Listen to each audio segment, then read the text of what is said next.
మిత్రులారా, తత్పురుష సమాసంలో ఎన్ని రకాలు ఉంటాయి?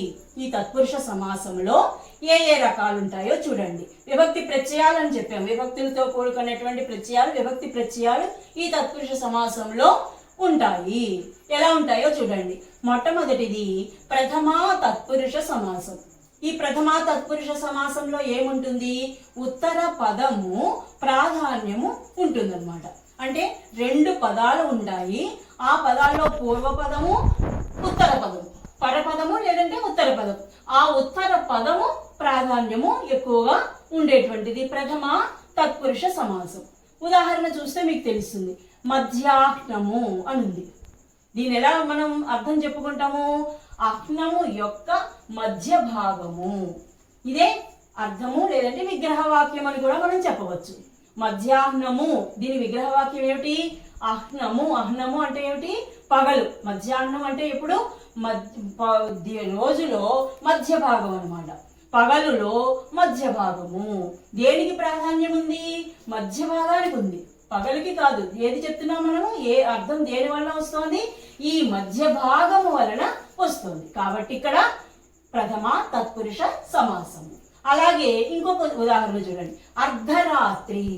అర్ధరాత్రి అంటే రాత్రి యొక్క అర్ధభాగం. ఏ అర్ధభాగము? రాత్రి గురించి కాదు చెప్పేది. అర్ధభాగము, సగమైనటువంటి రాత్రి. ఇది పూర్వపర పదము, ఉత్తర పదము. దీని అర్థం ఎక్కువగా ప్రాధాన్యత ఇందులో ఉంది కాబట్టి ఇక్కడ ప్రథమ తత్పురుష సమాసము అయింది. మనము తర్వాత ద్వితీయ తత్పురుష సమాసం. ఇది మొదటి పదము చివరన ద్వితీయ విభక్తి ప్రత్యయాలు కనుక చేరినట్లయితే అది ద్వితీయ తత్పురుష సమాసము. మొదటి పదము అంటే పూర్వపదము. పూర్వపదములో చివరన ఏముండాలి? ద్వితీయ విభక్తి ప్రత్యయాలు ఉండాలి. అవేమిటి ద్వితీయ విభక్తి ప్రత్యయాలు? నిన్, నున్, లన్, గూర్చి, గురించి. ఈ విభక్తి ప్రత్యయాలు ద్వితీయ విభక్తి ప్రత్యయాలు. ఇవి ఉండాలి మొదటి పదంలో. ఉదాహరణ చూడండి.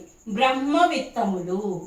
బ్రహ్మ విత్తములు. బ్రహ్మ ఒక పదము, విత్తములు ఒక పదము. ఇది పూర్వపదము, ఇది ఉత్తర పదము లేదంటే పరపదము. మనము ఏం చెప్పుకున్నాం? మొదటి పదము అంటే పూర్వములో ఉండేటువంటి ఇక్కడ బ్రహ్మ అనేటువంటిది ఏదైతే ఉందో దీంట్లో ఈ విభక్తి ప్రత్యయాలు నిన్, నున్, లన్, గూర్చి, గురించి ఏదైనా సరే దీనికి అర్థంతో సరిపోయినటువంటి ప్రత్యయం ఇక్కడ వస్తుందన్నమాట. అదే ద్వితీయ తత్పురుష సమాసము. ఇక్కడ విగ్రహవాక్యం ఏం చెప్పుకుంటాము? బ్రహ్మ విత్తములు. బ్రహ్మ అంటే బ్రహ్మ గురించి, విత్తములు తెలిసినటువంటి వారు అనమాట. బ్రహ్మను తెలిసినటువంటి వారు, బ్రహ్మ గురించి తెలిసిన వారు. ఇలాగా ఈ విభక్తి ప్రత్యయాలతో కూడుకున్నటువంటివి ఇంకా మొదలైనటువంటివి మనము చెప్పుకోవచ్చు ద్వితీయ తత్పురుష సమాసంలో.